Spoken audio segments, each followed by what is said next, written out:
Now available on iTunes and Audible.com.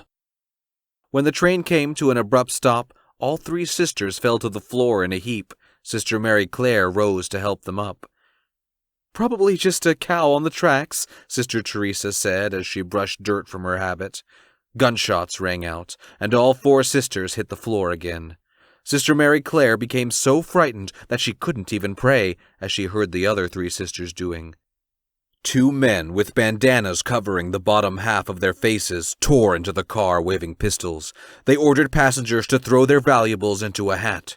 Men and women tossed in watches, money, and rings. When they came to the crouched nuns, they passed them by for more affluent passengers further in the car. More gunshots were heard outside the train, and again the sisters ducked. One bandit cursed, and the other grabbed Sister Mary Clare and exited the train using her as a shield. She passed out. When a swirl of cool air hit her face, she awakened and found herself lying across a saddle face down with dust flying up her nose. The bandit rode and fired his gun at the same time, while the smell of gunpowder filled the air. She wished she could pass out again so she wouldn't have to be awake for whatever her fate would be, not to mention how sore her stomach felt lying over the horn of the saddle. As the horse raced, she heard several clicks and a curse. She thought the bandit's gun must have run out of ammunition, as she also felt movement that perhaps signified he was reloading. When a shot sounded from behind them, she heard a thud and then felt a breeze. She sneaked a peek. The bandit had disappeared. "Oh dear, and with the horse still running." Now alone, lying face down on a horse racing like the wind, she grabbed onto the horse's mane in a panic. She decided perhaps it was now time to pray. Another shot rung out from behind her. She prayed she wasn't the target. She then heard a man's voice calling, "Whoa, whoa!" to the horse and pulling on the reins. Or so it felt, for she still faced the dusty ground. Strong hands grabbed her by her waist and righted her onto the ground. When she swayed, he caught her.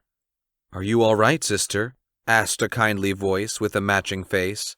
I guess so," she answered, looking all around. Then she looked at the face of her rescuer, or at least she hoped he was a rescuer and not one of them. "I got the one who used you as a hostage, the lily-livered, yellow-bellied, bandit. Held you as a shield when he jumped from the train and onto his horse, but I got him."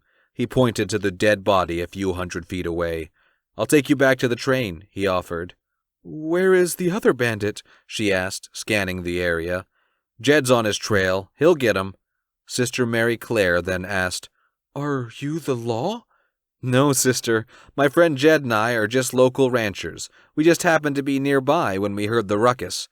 "What now?" She felt so helpless. She suddenly wished herself back to the convent in Boston. "Do you ride?" he asked. She looked at the gigantic black horse. "No, I've never ridden a horse." "Well, you can ride with me, and I'll pull the bandit's horse. No sense leaving it here." "I need to get back to the other sisters on the train," she told him. "But there is no chance that I'm getting on that horse." "It's too far to walk," he said, trying to remain calm. "Just point me in the right direction. I'll walk." She took a deep breath and stood tall. He pointed.